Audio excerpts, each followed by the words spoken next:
तो अब हम बात करेंगे गवर्नमेंट ऑफ इंडिया की सबसे बड़ी फ्लैगशिप स्कीम के बारे में। ठीक है, इस स्कीम का नाम है मनरेगा।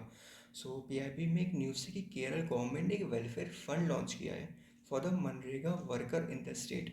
ठीक है, इसमें क्या है कि जितने भी मनरेगा के वर्कर हैं केरल के, ठीक है, अगर उन्होंने 60 ईयर्स ऑफ एज क्रॉस कर लिया है तो वो इंटाइटल है पेंशन के लिए। ठीक है, मतलब ऐसा आप बोल सकते हो केरल देश का पहला ऐसा राज्य बना है जो कि पेंशन प्रोवाइड करेगा टू द मनरेगा वर्कर। ठीक है, सो अब हम डिस्कस करते हैं इस स्कीम के बारे में। तो देखिए 2005 में ये स्कीम आई थी और जो मिनिस्ट्री है वो है मिनिस्ट्री ऑफ रूरल डेवलपमेंट। ठीक है, इस साल का जो बजट है ना वो है 60,000 करोड़, जो कि लास्ट ईयर के बजट से तकरीबन 18% कम है। लास्ट ईयर का बजट था 73,000 करोड़। सो इस साल का बजट है 60,000 करोड़, लगभग 18% कम है। ठीक है, ऑब्जेक्टिव क्या है? देखो बड़ा सिंपल सा ऑब्जेक्टिव आपको पता होगा, to provide at least 100 days of guarantee wage employment in financial year to each household in rural areas of the country whose adult member volunteer to unskill manual work. देखो ये कुछ चीज़ें हैं जिसको याद रखिएगा आप लोग। ठीक है, देखो पहला तो ये है कि ईच हाउस होल्ड की बात कर रहा है, ईच इंडिविजुअल की बात नहीं कर रहा। ठीक है, दूसरा ये है कि अनस्किल्ड मैनुअल वर्क है, अनस्किल्ड वर्क की बात हो रही है। ठीक है, स्किल वर्क की बात नहीं हो रही है। 100 days है each house hold unskilled manual work. ठीक है, एलिजिबिलिटी क्या है? 18 ईयर्स एंड अबव की एलिजिबिलिटी होनी चाहिए और वो जो हाउस होल्ड होना चाहिए वो ग्राम सभा का पार्ट हो। ठीक है, ओके। चलो फंड शेयरिंग की बात करते हैं। तो देखो जो अनस्किल्ड लेबर का कॉस्ट है ना, सारा का सारा अनस्किल्ड लेबर का कॉस्ट सेंट्रल गवर्नमेंट वेज पे करेगी।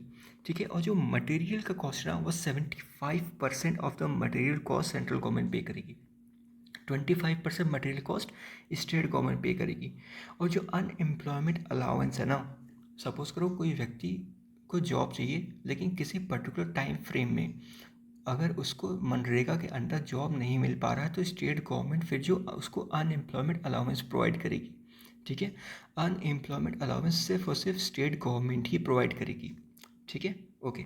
चलो आगे बात बढ़ते हैं। तो जो इसकी मॉनिटरिंग है ministry of rural development national level पे इसको इम्प्लीमेंट इसको मॉनिटर करेगी और एक प्रोग्राम ऑफिसर होगा इंटरमीडिएट पंचायत लेवल पे।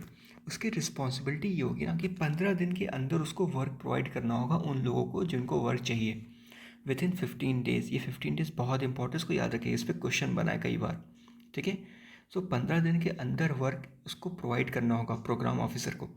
ठीक है, और जो विलेज लेवल पे जो वर्क का मॉनिटरिंग है ना ये ग्राम सभा करेगी और ग्राम सभा सोशल ऑडिट भी कंडक्ट करेगी।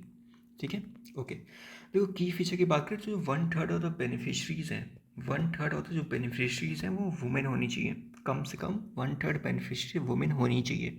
ठीक है, और कम से कम 10 जॉब सीकर्स जो हैं वो अप्लाई करें, वो अगर अप्लाई करेंगे तभी नया वर्क सेंक्शन होगा। ऐसा नहीं है कि आप उठ के चले जाओगे बोलोगे मुझे काम चाहिए तो आपके लिए कोई नया काम ढूंढा जाएगा, नहीं। कम से कम 10 बंदे होने चाहिए। ठीक है, उनके वो जब अप्लाई करेंगे तभी नया वर्क सेंक्शन होगा मनरेगा के अंडर। ठीक है, अब देखो कुछ राइट्स हैं, इंटाइटलमेंट है वेज सीकर के। पहला तो उसको जॉब कार्ड प्रोवाइड किया जाएगा। ठीक है, और मान लो उसको उसका जहाँ पे घर है अगर उसके 5 किलोमीटर के दायरे में अगर उसको कोई काम नहीं मिलता है तो उसको 10% एक्स्ट्रा वेज पे किया जाएगा।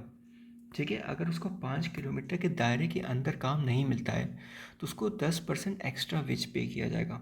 ठीक है, और अगर 15 दिन तक अप्लाई करने के बाद 15 दिन तक उसको कोई काम नहीं मिलता है तो अनएम्प्लॉयमेंट अलाउंस मिलेगा। अनएम्प्लॉयमेंट अलाउंस कौन देगा?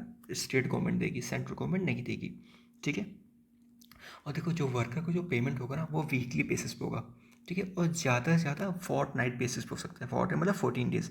और अगर 16 days के भी 16 दिन के आगे 16 दिन भी बीत गया है और अगर वर्कर को पैसा नहीं मिला है अभी तक तो फिर कंपनसेशन उसको दिया जाएगा अलग से 0.05% का। ठीक है, हर दिन के हिसाब से 0.05% एक्स्ट्रा उसको कंपनसेशन दिया जाएगा। ठीक है, ओके। और मान लो कोई पर्टिकुलर एरिया है जहाँ पे ड्रॉट आया हुआ है या फिर जहाँ पे नेचुरल कैलेमिटी आया हुआ है तो वहाँ पे 100 days तो है ही मनरेगा के अंडर, 50 एक्स्ट्रा डेज का भी उसको अनस्किल्ड वेज एम्प्लॉयमेंट प्रोवाइड किया जाएगा। ठीक है, जो डिस्ट्रेस रूरल एरियाज है ना जहाँ पे ड्रॉट आया हुआ है या कोई नेचुरल कैलेमिटी आई है सो वहाँ पे 150 दिन का मनरेगा वर्क प्रोवाइड किया जाएगा वहाँ के हाउस होल्ड को। ठीक है, अब देखो वेज और मटेरियल का रेशियो ना 16:40, इसका मतलब क्या हुआ? मान लो 100 रुपये मनरेगा का फंड है तो 60 रुपये जो है ना ये लेबर को जाएगा। और 40 रुपये मटेरियल कॉस्ट को, जैसे मान लो कोई सड़कें बन रही हैं तो सीमेंट चाहिए, बालू चाहिए, तो 40 रुपये ना उसको जाएगा। समझ में? तो 60-40 का रेशियो है वैल्यू और मटेरियल का। ठीक है। और कोई कॉन्ट्रैक्टर की ज़रूरत नहीं है इसमें, कोई मशीनरी अलाउ नहीं है इसमें। ठीक है। और देखो कौन कौन से वर्क इसके अंदर इंक्लूडेड है, ये भी थोड़ा जानना ज़रूरी है। ऑप्शन में आपके आ सकता है। तो देखो public work related to natural resource management. ठीक है। Individual asset for vulnerable section, जो वनरेबल सेक्शन है उनके इंडिविजुअल एसेट्स भी एप्लीकेबल हैं, ये याद रखना, ये इंपॉर्टेंट ऑप्शन हो सकता है क्वेश्चन में। ठीक है। बाकी common infrastructure under national rural livelihood mission, rural infrastructure भी एप्लीकेबल है। और इंडिविजुअल फार्मर का जो लैंड है ना, ये भी डेवलप कर सकते हैं मनरेगा के अंदर। ठीक है। इंडिविजुअल फार्मर के लैंड को भी डेवलप किया जा सकता है मनरेगा स्कीम के अंडर। ठीक है। तो एक ये आप ज़रूर से याद रखिएगा, और एक इंडिविजुअल एसेट याद रखिएगा अंडर फॉर वनरेबल सेक्शंस। ठीक है। अब देखो इसको स्वच्छ भारत मिशन ग्रामीण के साथ इसको कन्वर्ज किया गया था। ये स्वच्छ भारत मिशन ग्रामीण हमें कम्युनिटी सैनिटरी कॉम्प्लेक्स बनाना था ना, तो इसमें इसके वर्कर को एम्प्लॉय कर सकते हैं। ठीक है। और एटलीस्ट 50% ऑफ वर्क जो अलॉट है वो ग्राम पंचायत को अलॉट होगा फॉर एग्जीक्यूशन। ठीक है। बाकी और कुछ नहीं है। सब्जेक्टिव में एक क्वेश्चन और थोड़ा सा आ सकता है कि क्या क्या चैलेंजेस है मनरेगा के। ठीक है। तो उसको बेसिकली हम फेज़ 1 के बाद डिस्कस किया जाएगा, अभी इसकी ज़रूरत नहीं है। ठीक है। Okay, thank you.